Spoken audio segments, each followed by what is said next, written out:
আবার দেখেন বর্তমানে যে দুজন সমন্বয়ক আছেন যারা সবচেয়ে বেশি নেগেটিভ রোল প্লে করছে আমাদের এগেইনস্টে, তার মধ্যে হাসনাত বা সার্জিস।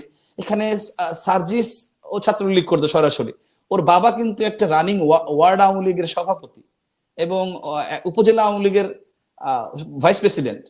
আপনি কিভাবে বলবেন তার বাবা আওয়ামী লীগ রাজনীতি করছে? কার মনে কি আছে সেটাকে অন্তর্যামী কেউ না জানার কোনো সুযোগ কিন্তু। ধন্যবাদ। আমি যখন দায়িত্বে ছিলাম তখন 2019 সালে আমি দায়িত্ব শেষ করি সেপ্টেম্বরে। তো ওই সময় হাসনাত বা সার্জিস ওরা হচ্ছে সম্ভবত সেকেন্ড ইয়ারে উঠেছে আর কি, মানে ফার্স্ট ইয়ার শেষ করে সেকেন্ড ইয়ারে আসছে।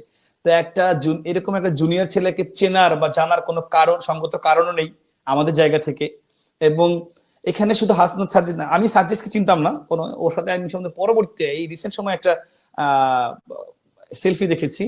ওকে আমি আসলে চিন্তা না, ওর বাড়ি যেতে পঞ্চগড়, ঢাকা বিশ্ববিদ্যালয়ের ছাত্রলীগ সাধারণ সম্পাদক ছিলেন তখন সাদ্দাম ডাক্তার জিএস।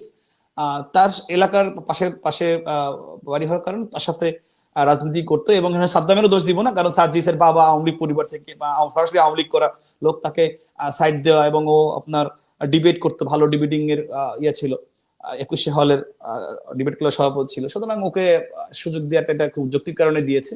কিন্তু পরবর্তীতে যদি এক ধরনের বলবো যে বেইমানি করেছে ছাত্রলীগের সাথে। আর হাসনাতের কথা বলেন, হাসনাতকে আমি চিনতাম না। ওর যখন একটা আপনার জানেন ঢাকা বিশ্ববিদ্যালয় দীর্ঘদিন যাবত যে একটা প্রবলেম ছিল যে রেজিস্টার বিল্ডিং এর যে হয়রানিটা দীর্ঘসূত্রিতা হয়, সেটা নিয়ে অনেক দিন ধরে কথা হচ্ছিল। তো ও যখন এই ইস্যুটা নিয়ে আপনার আমরণ অনশনে বসে রেজিস্টার বিল্ডিং এর সামনে, তখন একজন সাধারণ শিক্ষার্থী হিসেবে আমি ওকে, যে ঢাকা বিশ্ববিদ্যালয়ের শিক্ষার্থী এইভাবে বসছে একটা যৌক্তিক দাবি নিয়ে, আমি সেই দাবির প্রতি সহমর্মিতা জানিয়ে সেখানে গিয়ে সংহতি জানিয়েছে। আরো অনেকে জানিয়েছে, আমি জানিয়েছিলাম।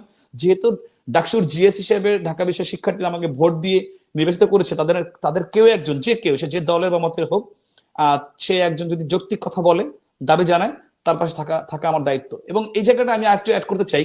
দেখেন যে যখন আক্তার হোসেন, বর্তমান যে নাগরিক কমিটির সদস্য সচিব আক্তার, আমার ডিপার্টমেন্টের ছোট ভাই, তো ও যখন আপনার এসে আপনার আমি যখন ছাত্রলীগের সেক্রেটারি, তখন একটা প্রশ্ন ফাঁস নিয়ে বি ইউনিটের প্রশ্ন ফাঁস হয়ে গিয়েছিল ঢাকা বিশ্ববিদ্যালয়। সেই প্রশ্ন ফাঁস নিয়ে ও আন্দোলন, ও রাজু ভাস্কর্য, ও আমরণ অনুসারে বসছে একজন। তো তখন কিন্তু আমি প্রথম গিয়ে সংহত জানিয়েছিলাম যে যেহেতু তখন আক্তার কে বা পরিচয় কে আমি জানি না, দেখেছি একটা শিক্ষার্থী একটা যৌক্তিক কথা বলেছে, একটা আন্দোলন করেছে, যেটা বঙ্গবন্ধুর আদর্শ, যে একজন হলেও সে যদি ন্যায্য কথা বলে, ন্যায্য পক্ষে থাকে, তার পক্ষে থাকো। তো আমি সবসময় সেই চেষ্টাটা করেছি। আমি কোনো ব্যক্তি দেখি নাই, দেখেছি তার কাজটা কি, তার উদ্দেশ্যটা কি। সে যখন বলেছে আমি বলেছি এটা হতো, এবং আমি বলার কারণে ওই সময় ওর পাশে বসেই আমি কিন্তু প্রক্টর স্যারকে ফোন দিয়েছিলাম যে স্যার এটাকে মানতে হবে, এটা যৌক্তিক, পরীক্ষা আবার হতে হবে।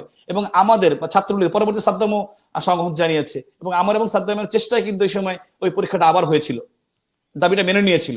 তো এরপরে আপনার দেখেন যে আরেকটা সমন্বয়ের সঙ্গে কাজ করেছে মহিউদ্দিন রহমানের একটা ছেলে। তো ও যখন আপনার এই যে রেলের দুর্নীতি নিয়ে কথা বললো, তখন তো ওর ব্যক্তি পরিচয় কি জানতাম না, ও একজন সাধারণ শিক্ষার্থী। আমি কিন্তু সেখানে গিয়ে এবং পরবর্তী ব্যারিস্টার সুমন ভাই জানেন, আমরা গিয়ে কিন্তু সংহত জানিয়েছি এবং পক্ষে দাঁড়িয়েছে যে 6 দিন বা 7 দিন একটা ছেলে দাঁড়িয়ে আছে।